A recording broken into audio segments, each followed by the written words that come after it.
सातवें चरण की शिक्षक बहाली के पहले हंगामा जारी है। चाहे नियोजित शिक्षक हो या फिर शिक्षक अभ्यर्थी, दोनों ही सड़क पर हैं।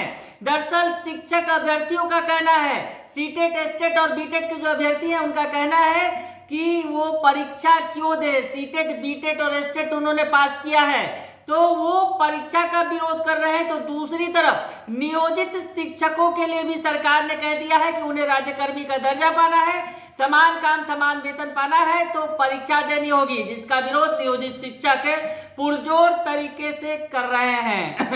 ऐसे में बवाल तो हो रहा है, सवाल खड़े हो रहे हैं सरकार के मंशा पर।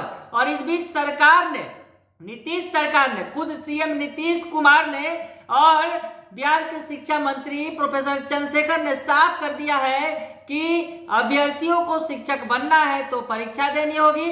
वही अगर नियोजित शिक्षकों को प्रमोशन पाना है, राज्यकर्मी का दर्जा लेना है तो उन्हें भी परीक्षा देनी होगी। यानी सरकार ने भी अपनी मंशा साफ कर दी है। और जो अभ्यर्थी हैं, चाहे नियोजित शिक्षक हैं जिनकी संख्या लाखों में है, अब वो भी मोर्चा खोले बैठे हैं। आर पार की लड़ाई चल रही है और इस लड़ाई में विपक्ष भी कूद गया है। जी हाँ, बिहार की मुख्य विपक्षी पार्टी बीजेपी ने भी मोर्चा खोल दिया है, जमकर सुनाया है सीएम नीतीश कुमार को और साथ ही साथ बिहार के पूर्व मुख्यमंत्री लालू प्रसाद यादव को भी। सुन लीजिए क्या कुछ कह रहे हैं बीजेपी के सीनियर लीडर और बिहार विधानसभा में नेता प्रतिपक्ष विजय कुमार सिन्हा। सुन लीजिए। बिहार के शैक्षणिक वातावरण को नष्ट करने वाले माननीय मुख्यमंत्री नीतीश कुमार जी, आप और आपके बड़े भाई श्रीमान लालू प्रसाद यादव 3 दशक से बीपीएससी से अस्थायी बहाली क्यों नहीं किए? यहाँ के शैक्षणिक वातावरण को कमजोर क्यों किए? यहाँ के बच्चों के भविष्य के साथ खिलवाड़ क्यों किए?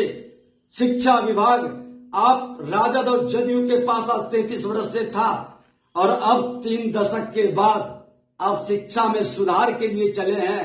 अब आपकी विदाई का समय है। बिहार की बर्बादी का आपके नाम से, आपके बड़े भाई छोटे भाई के नाम से जाना जाएगा। हमारे बच्चे अपने राज्य छोड़कर, अपने माता पिता परिवार को छोड़कर ज्ञान की प्राप्ति के लिए दूसरे राज्य जाते हैं। एक समय था कि दूसरे राज्य ही नहीं, दूसरे देश से बिहार में ज्ञान प्राप्त करने आते थे। लेकिन धन्य है जुमलेबाज मुख्यमंत्री जी, जो अपराध, भ्रष्टाचार और परिवारवाद के साथ गलबहियां करके गर्व महसूस करते हैं। इसके विरोध करने वाले की आप कहते हैं कि बर्बाद हो गए, इसका समर्थन करने वाले विकास करेंगे। धिक्कार है ऐसे लोगों की सोच पर। उम्र का प्रभाव पड़ गया है। आपके जैसे लोग बड़े भाई छोटे भाई से बिहार के लोग मुक्ति चाहता है, निदान चाहता है। आपके जैसे लोग बिहार का विकास कभी नहीं कर सकते, न बिहार के लोगों के हितैषी हो सकते हैं। सुन लिया आपने, विजय सिन्हा ने कहा कि 33 सालों से आपके हाथों में ही शिक्षा विभाग है।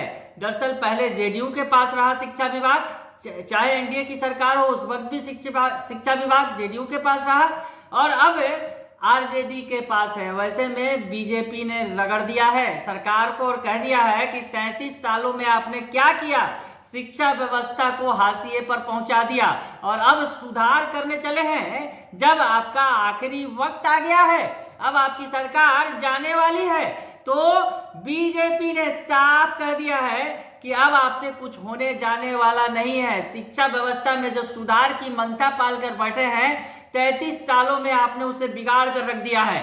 तो बीजेपी भी खुलकर साथ आ गई है शिक्षक अभ्यर्थियों के और नियोजित शिक्षकों के।